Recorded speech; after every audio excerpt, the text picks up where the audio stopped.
मेरे पास 5 गजब के क्वेश्चन आए और इसके ऊपर मैंने काफ़ी रिसर्च करी और इसके बाद मैं आपके आंसर देने वाला हूँ। सबसे पहला क्वेश्चन, क्या स्मॉल कैप को सेल कर देना चाहिए? दूसरा क्वेश्चन, एफआईआई कब वापस आएंगे? इसको हम हिस्टोरिकल डेटा के हिसाब से समझेंगे। मार्केट के अंदर बुल रन कब आएगा? और नेक्स्ट है हमारा, अभी कहां इन्वेस्ट करें? तो ये 4 क्वेश्चन मेरे से काफी बार काफी लोगों ने पूछे, तो इसके बारे में डिस्कस करते हैं और यही इंपॉर्टेंट चीज भी है बाजार के अंदर। सबसे पहले बात करते हैं, स्मॉल कैप क्या वापस आएगा?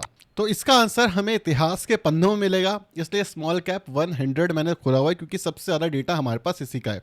एग्जैक्टली कैसे काम करता है स्मॉल कैप, जब हम इसका पैटर्न समझ लेंगे तो हमें समझ आ जाएगा कि क्या हो रहा है इस समय पर बाजार के अंदर। हमारे पास डेटा 2004 से अवेलेबल है। 2004 के अंदर एक बहुत तगड़ा बुल रन आता है, जो बुल रन हमारा 2008 तक चलता है। मतलब क्या है, 4 साल पहला बुल रन चलता है हमारा स्मॉल कैप का। उसके बाद 2008 के अंदर ये पीक करता है और उसके बाद ये क्रैश करता है। और ये क्रैश कब तक चलता है? ये क्रैश चलता है 2009 तक।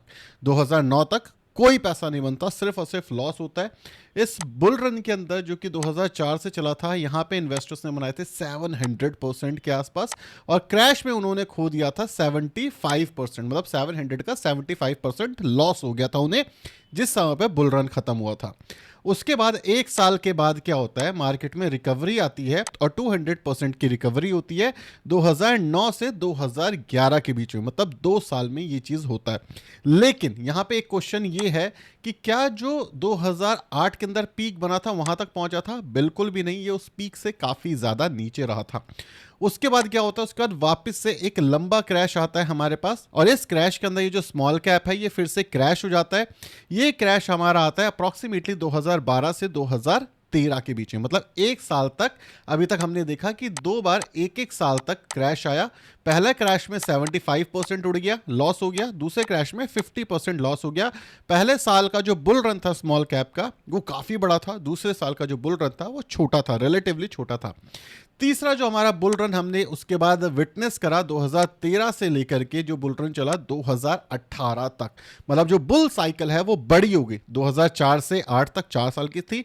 उसके बाद छोटी हुई बुल साइकिल 2 साल की आई, यहाँ पे रिकवरी आई। उसके बाद 2013 से 2018 की एक तगड़ी बुल साइकिल हमने देखी, जहां पे हमारे बने अप्रोक्सीमेटली 200-300% के आसपास के रिटर्न्स 4 से 5 सालों के अंदर। ठीक है, यहां तक हमने चीजें क्लियर कर ली। लेकिन उसके बाद क्या होता है, उसके बाद वापस से एक बड़ा क्रैश आता है जो कि 2020 तक चलता है। 2017 के बाद 2020 तक, अगर मैं 2020 को एक्सेप्शन ईयर भी मान लूं तो भी यहां पर आपको एक अच्छा खासा क्रैश देखने को मिल रहा था। 30-40%, यहां पे 50% तक का क्रैश आया। तो मतलब क्या है, हमने अभी तक 3 सबसे बड़े बुल रन देखे हैं।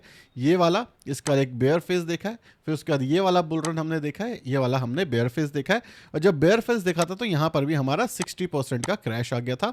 उसके बाद एक और तगड़ा बुल रन आता है जो मैं मानूंगा कि आज तक भी एग्जिस्ट करता है। अभी भी हम बहुत ज़्यादा बुरे हाल में नहीं है, अभी भी हम जो हैं 200% के हम गेन्स देखते हैं। उसके बाद 2021 से 2024 का ये टाइम फ्रेम है और उसके बाद 2024 से अभी हम एक छोटे से बेयर फेज में हैं। हमने बहुत बड़ा क्रैश नहीं देखा है अभी भी हमने सिर्फ और सिर्फ 24 से 25% का क्रैश देखा है।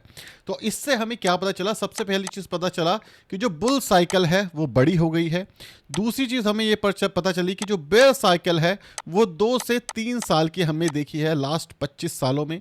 तीसरी चीज हमने ये देखी है कि बेयर साइकिल में 50% के आसपास स्मॉल कैप क्रैश कर जाता है। ये जो बेयर साइकिल है इसके अंदर क्या होता है, जो इसने ऑल टाइम हाई बनाया था अपना 2008 में, ये ऑल टाइम हाई अचीव हुआ 2017 में। मतलब करीब करीब 9 साल तक अगर कोई ऑल टाइम हाई पे इन्वेस्ट करके बना बैठा होता तो उसके 0 रिटर्न्स बनते हैं। ये सारे डेटा पॉइंट्स हैं जो मैंने आपके सामने कलेक्ट करे हैं। इसके थ्रू हम क्या स्टोरी डिजाइन कर सकते हैं? स्टॉक मार्केट पूरी चीज सिर्फ स्टोरी के बेस पे होती है। आपका पर्सपेक्टिव आप क्रिएट करते हो, उसके बेसिस के ऊपर आप डिजाइन करते हो अपना फ्यूचर पॉइंट ऑफ व्यू। पहली चीज हमने ये सीखी यहां से कि जब जब बाजार में क्रैश आता है हमें अपनी एसआईपी शुरू करनी होती है। हमेशा जब क्रैश आता है तब बाजार के बारे में, देश के बारे में बुरी चीजें आपके सामने होंगी। पहली चीज क्लियर हो जाती है। दूसरी चीज, जब बुल मार्केट वापस आता है तो हमारे पास इतनी पोजीशन होनी चाहिए कि हमारी जो एवरेज बाइंग है वो कम हो, तभी आप प्रॉफिटेबल दिखोगे। अगर आपने एवरेज डाउन नहीं करा तो आप प्रॉफिटेबल हो ही नहीं सकते।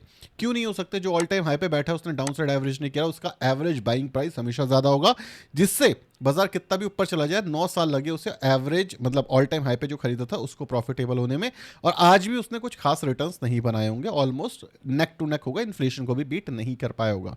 दूसरी चीज कि जो एवरेज बेयर मार्केट है उसमें 60% का करेक्शन हमें दिखता है। करेक्शन दो तरीके से हो सकते हैं, पहला करेक्शन होता है टाइम करेक्शन, दूसरा करेक्शन होता है price correction. As of now 2021 के बाद हमने सिर्फ और सिर्फ टाइम करेक्शन विटनेस करा है, प्राइस करेक्शन 60% का या 50% का हमने अभी तक नहीं विटनेस करा है। हमारा मेजर करेक्शन 25% का ही हमने देखा है। मतलब क्या है कि अब ये जो करेक्शन वाला टाइम है ये थोड़ा लंबा है, क्योंकि प्राइस करेक्शन नहीं हो रहा। क्यों नहीं हो रहा प्राइस करेक्शन? पहले स्मॉल कैप में इतने रिटेल इन्वेस्टर्स नहीं होते थे, आज एसआईपी बढ़ती जा रही है स्मॉल कैप के अंदर, तो यहाँ पे जो डिमांड है वो है, इसी वजह से इतना मेजर क्रैश नहीं हो रहा, इसीलिए टाइम करेक्शन हमें देखने को मिल रहा है। इसका मतलब ये है कि आने वाले कुछ टाइम के अंदर, आने वाले कुछ टाइम का क्या मतलब क्या है मेरा यहाँ पे, आने वाले कुछ टाइम का मतलब है कम से कम 2 साल। 2 साल में क्या हो सकता है ये समझते हैं। पहली चीज, 2 साल में कोई रिटर्न्स नहीं बनेंगे, ये कंसोलिडेशन करेगा। मतलब क्या है कि रियल टर्म के अंदर आपको जो प्राइस है वो 50% क्रैश हो गया। क्यों क्रैश हो गया? अगले 2 साल में और पिछले 2 साल में कंपनी के अगर एवरेज रिटर्न्स भी, इंडेक्स के एवरेज रिटर्न भी 10% से बढ़े, जिसको हम कहते हैं ईपीएस ग्रोथ, मतलब आपकी वैल्यूएशन 50% से कम हो गई। ठीक है, जब भी क्रैश होता है या फिर जब भी कोई गिरावट होती है, जब भी टाइम पीरियड चल रहा होता है, लंबे समय तक कुछ पैसा नहीं बनता, ईपीएस बढ़ रहा होता है, तो वैल्यूएशन कम हो रही होती है। ठीक है, पहली चीज 2 साल में ये नहीं होगा। दूसरी चीज, 2 साल में हमें एक 30% का करेक्शन दिख जाए, मतलब 25% है, इसको थोड़ा सा और नीचे गिरा दो, 30% 35% का करेक्शन मिल जाए, फिर यहां पे एक रिकवरी आएगी। तीसरा फेज जो इंपॉर्टेंट है, ये समझना पड़ेगा, साइकोलॉजी। जब डाउन साइकिल देखने को मिले तो आपको इन्वेस्ट करना है। अगर आप इन्वेस्ट नहीं कर रहे तो यहाँ पे लॉस होगा, आप रिकवर ही नहीं कर पाओगे, आपको हमेशा लॉस देखने को मिलेगा। और चौथी और सबसे इंपॉर्टेंट चीज क्या है, स्मॉल कैप। जब भी हमने ये पैरामीटर्स देखे ना, इस समय पे लिक्विडिटी हाई थी और सारे के सारे जो स्मॉल कैप थे वो सस्ते मिल रहे थे, और लिक्विडिटी हाई होने की वजह से डिमांड बढ़ गई थी। तो ये 3-4 चीज मिल करके एक बुल रन को क्रिएट करती है, जिसके अंदर मुझे ये लगता है पहला पॉइंट टिक होता है कि भाई ईपीएस गिर रहा है हमारा धीरे धीरे करके। दूसरा पॉइंट टिक होता है हमारा कि ठीक है प्राइस करेक्शन भी हो रहा है हमारा। तीसरा पॉइंट अभी टिक नहीं होता हमारा, हमारे पास इतना बड़ा क्रैश नहीं है। और चौथा पॉइंट भी टिक नहीं होता कि इस समय पे कोई लिक्विडिटी है। हाँ, रेट कट हो रहे हैं बट लिक्विडिटी नहीं है इस समय पे, बाजार के अंदर इशू है। सो मान सकते हैं कि 2 साल और हम मान ले तो एक अगेन बुल रन हमें देखने को मिलेगा। अब देखो, 2 इंपॉर्टेंट चीज समझो यहाँ पे, बुल रन और रिकवरी। ठीक है, बुल रन और रिकवरी, इन दोनों में अंतर है। बुल रन किसे कहते हैं हम? जब ये क्रैश आया, नीचे गया नीचे गया नीचे गया और एकदम से अप मूव देखने को मिला, लास्ट जो रेजिस्टेंट था उसको तोड़ के ऊपर चला गया, इसको आप बुल रन में कंसिडर करते हो। ये जो आप अभी विटनेस कर रहे हो ये आप रिकवरी विटनेस कर रहे हो। ठीक है, यहां पे 2 तरीके से रिटर्न्स बन सकते हैं। पहला है कि डाउन खरीदो अब बेचो, जिसको स्विंग कहते हैं। मैंने इसमें करा हुआ है इसलिए मैं आपको बता रहा हूं, जब गिरा था तब भी मैंने आपको ओपनली बताया था। ठीक है, तो स्विंग में आप यहां पे गेन कर सकते हो। दूसरा है कि इस समय पे जब बाजार नीचे हो तो हैवी इन्वेस्टमेंट करो, तब जाकर के आप रिकवरी में पैसा बना सकते हो। अदरवाइज तो आप बैठे रहोगे और कुछ नहीं हो पाएगा। तो बाजार जब अप हो, जब ऑल टाइम हाई के आसपास हो, तो स्टेप डाउन एसआईपी करो, स्टेप अप एसआईपी करो जब बाजार नीचे चला जाए। ठीक है, और 2 साल तक ये चीजें हो सकती है। तो आई होप आपको पहला आंसर मिल गया होगा कि स्मॉल कैप का क्या करें। इन्वेस्ट करते रहो, कुछ भी करो कोई फर्क नहीं पड़ता, इन्वेस्टेड रहो लॉन्ग टर्म के लिए, 5 से 6 साल, चीजें नॉर्मल है, हो जाएंगी। हिस्टोरिकली हमने ये चीज देख ली। एफआईआई वापस कब आएंगे? एफआईआई वापस तब आएंगे जब हमारे वैल्यूएशन कम हो जाएंगे, दुनिया के अंदर शांति हो जाएगी। हम 6th लार्जेस्ट इकोनॉमी है, तो उनकी री रेटिंग दोबारा से शुरू होगी, ट्रिगर होगी। जो उन्होंने इमर्जिंग मार्केट के लिए फंड रखा होगा उसके अंदर कुछ फंड हो सकता है हमारे लिए कम रखा हो। जब वैल्यूएशन कम हो जाएगी, 2-3 साल तक नहीं चला, 1-2 साल और ना चले, तो हमारी वैल्यूएशन कम हो जाएगी। हमारी जो रुपया है, रुपया जो है वो अगर एक बार स्टक हो जाए एक जगह पे, कहीं कंसोलिडेट करें, मगर 100 रुपए पर डॉलर, 110 रुपए पर डॉलर, कहीं पर भी जाकर के रुके थोड़ा सा, वापस से 3% का डेप्रिसिएशन के आसपास आ जाए साल का, देन एफआईआई वापस आ जाएंगे। कितना टाइम लगेगा? जब मुझे लगता है कि 1 आधी साल लग सकता है इसके अंदर। ठीक है, दूसरी चीज, मार्केट में बुल रन कब आएगी? जब ये दोनों पैरामीटर्स टिक करेंगे। मतलब क्या है? ईपीएस की जो ग्रोथ है वो आपके ऊपर जाए, ठीक है, आपकी वैल्यूएशन नीचे आए, पहला हो गया ये हमारा। दूसरा हो गया कि जो हमारा रुपया है ये स्टेबल हो पाए। स्टेबल से क्या होगा कि भाई एफआई जो इन्वेस्ट कर रहा है उससे कम से कम थोड़ी सी तो प्रेडिक्टेबिलिटी मिले कि अगर मैंने XYZ अमाउंट डाला मेरे को 18% का रिटर्न मिले, INR इतना गिर गया, उसने हेज भी कर लिया, अभी हेजिंग भी बंद है वैसे तो एफआई के लिए, तो ये भी एक बड़ा रिस्क है। जब उन्हें ये थोड़ी सी स्टेबिलिटी मिलेगी तो एफआई वापस आएंगे। कितना टाइम लगेगा? मेरे हिसाब से 2 साल, अभी अप्रॉक्सीमेटली मान सकते हैं 2 साल का टाइम। तीसरा, अभी कहाँ पर इन्वेस्ट करें। ठीक है, ये 3 आंसर आपको मिल गए। आई होप आपको मिल गए होंगे, आप सेटिस्फाई हो गए, ईजी थे आंसर इसके। अब कहाँ पर इन्वेस्ट करें, ये सबसे बड़ा आंसर है। तो मेरे हिसाब से अब वहाँ पर इन्वेस्ट करो जहाँ पे अच्छे फंडामेंटल्स हैं और ग्रोथ हो रही है। अगर आप ये सोचो कि भाई बाजार में क्रैश है, कहीं ग्रोथ नहीं हो रही, तो आप पूरी तरीके से गलत हो। कभी मेटल का इंडेक्स उठा करके देखो, आपको समझ आएगा कि मेटल कितनी तेजी से बढ़ रहा है। यकीन नहीं होता। मैं आपको ना एक इंटरेस्टिंग चीज़ दिखाता हूँ। मैं रिसेंटली रिसर्च कर रहा था सेक्टर एनालिसिस वाइज, तो यहाँ पर देखो क्या हुआ है।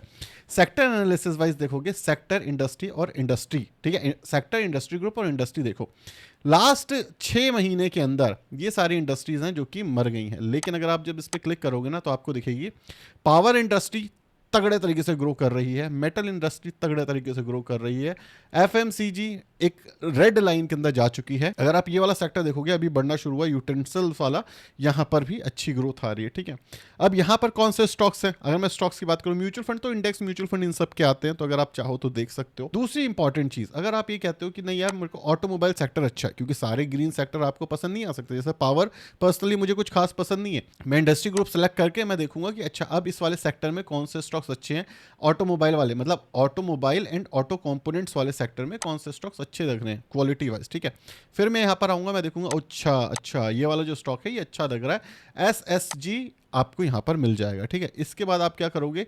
इसके बाद आप इसको पूरी तरीके से एनालाइज करोगे। अब हो सकता है कि आपको इस कंपनी के बारे में कुछ भी ना पता हो, सो मैंने एक प्रॉम्प्ट बनाया है जिसके अंदर आप क्या करना है, आपको क्या करना है, आपको रिसोर्सेज पे आना है, कॉन्फ्रेंस कॉल को डाउनलोड करना है, यहाँ पे जाकर के सेव एस कर देना, सेव एस। उसके बाद मैंने आपको एक लिंक दिया हुआ है नीचे। ठीक है, उस लिंक पे जब क्लिक करोगे तो आप यहाँ पर आ जाओगे इस वाले स्क्रीनर पे।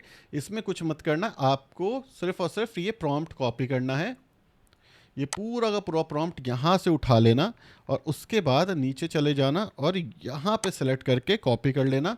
फिर चैट जीपीटी पे जाना है, वो वाली जो फाइल है वो आपको प्लस पे क्लिक करके इंपोर्ट कर लेनी है। उसके बाद ये प्रॉम्प्ट डाल देना है और इस प्रॉम्प्ट को डाल करके सबमिट कर देना है। ठीक है, अब इस तरीके से क्या होगा, इस तरीके से आपको अच्छी कंपनी, जो कंपनी आपने डाली है, अच्छी कंपनी नहीं कह रहा, अच्छी कंपनी, जैसे मैंने MCX डाला है, यहाँ पे आपको उसकी पूरी डिटेल मिल जाएगी, कंपनी करती क्या है क्या नहीं करती है। रेटिंग भी मैंने यहाँ पर मांगा है उस प्रॉम्प्ट के अंदर कि आपको अच्छी रेटिंग मिल जाए। तो इस प्रॉम्प्ट के अकॉर्डिंग आप अपनी ओवरऑल कंपनी को, जिसके अंदर आपने इन्वेस्ट करा हुआ है, करने की सोच या करने वाले हो, उसको डाल देना, आपको पूरी डिटेल एनालिसिस मिल जाएगी इस प्रॉम्प्ट के अंदर ही, फ्री वर्जन, एक भी रुपए आपको देने नहीं है। ये जो प्रॉम्प्ट का लिंक है ये मैं आपको कमेंट सेक्शन में दे दूंगा। जब आप उस लिंक पे क्लिक करोगे ये वाली स्ट्रैटेजी खुल जाएगी। इस वाली स्ट्रैटेजी को भी आप चेक कर सकते हो कि भाई प्रमोटर कैसे बाय सेल कर रहा है। ठीक है, यहाँ पर आपको कुछ कंपनीज मिल जाएंगी, ये company time to time update होती रहती हैं स्क्रीनर के अकॉर्डिंग, और यहाँ पर आपको वो अच्छी कंपनीज मिल जाएंगी जो कि अंडर वैल्यूड प्राइस पर है। यहाँ पर बहुत तगड़ा स्क्रीनर बनाया हुआ है मैंने और ऐसी मैं स्ट्रैटेजी शेयर करता रहता हूँ। सो अगर आप मेरे से म्यूचुअल फंड पर्सपेक्टिव से पूछोगे तो मैं बोलूँगा कि भाई फ्लैक्सी कैप, मल्टी कैप और स्मॉल कैप के अंदर इन्वेस्ट करने का टाइम है, मिड कैप के अंदर इन्वेस्ट करने का टाइम है। अगर आप मेरे से पूछोगे स्टॉक लेवल पर, तो स्टॉक लेवल पर मैं बोलूँगा जैसे BSE हो गई, NSE हो गई, MCX हो गई, इसके अलावा CDSL हो गई, मतलब ऐसी कंपनी जो कि long term growth trajectory follow करती है। मेटल के कुछ सेक्टर हो गए हमारे, कॉपर के कुछ सेक्टर हो गए हमारे, बैंकिंग के कुछ स्टॉक्स हो गए हमारे। HDFC बैंक अगर हम देख लें एक अच्छे खासे डिस्काउंट के ऊपर मिल रहा है, बड़ी कंपनियां, ये टू बिग टू फेल वाली कैटेगरी के अंदर आती हैं। ठीक है, तो इन कंपनीज के साथ आप गलत नहीं हो सकते। हाँ, गिरेंगे तो ज़्यादा गिरेंगे, शायद आपको कुछ मल्टी बैगर ना मिले, लेकिन जब बाजार के अंदर दिक्कतें हैं तो अच्छी कंपनी सस्ते प्राइस से मिल रही है, इससे ज़्यादा बढ़िया आप क्या ही कर सकते हो।